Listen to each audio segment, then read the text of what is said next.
কারিয়ে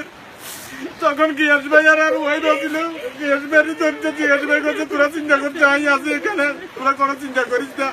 আপনারা গিয়াস ভাই আর দিয়েছেন মুস্তানগর নাই আজই তারা দিকে তারা গিয়াস ভাই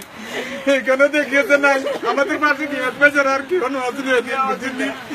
যে ইয়া করছে গিয়াস ভাই যে মানে এটা বলার মতন না আমাদের গিয়াস ভাই তা করে আছে আমরা এই 11 জুলাই এলে গিয়াস ভাই আমরা কাছে আসছে আইয়ে আচ্ছা এখন সাহায্য সহযোগিতা পাইছেন না সাহায্য সাথে হাজি সবগুলো হাজি ঠিক মতো হাজি এখন আপনার এই আপনার তো ছেলে হারা এখন অন্যান্য বাচ্চারা তো লেখাপড়া করে তাদের জন্য কোনো পরামর্শ আছে কিনা না কিছু দেন না পরামর্শ এগুলো কিছু না সেটা হলো এই যে বাচ্চারা তো এই খেলাধুলা করে বা খেলাধুলার জন্য যাইতে হয় এখন তাহলে বাচ্চারা তো খেলাধুলা যদি না করে তাহলে নষ্ট হয়ে যাবে এখন কিভাবে নিলে আপনি অভিভাবক হিসাবে কিভাবে নিলে মানে আপনারা খুশি হন এখন এটা সরকারের যে হিসাবে বাচ্চার করে বা খেলাধুলা দেখাবেলা লই যা বা নিজের নিরাপত্তা লই যাবে নিরাপত্তা যাবে এটা নিগুলো আমি খুশি আমি এটা কিন্তু আর কি করলাম আচ্ছা মা হিসাবে এই দিনটা এটা নামাজ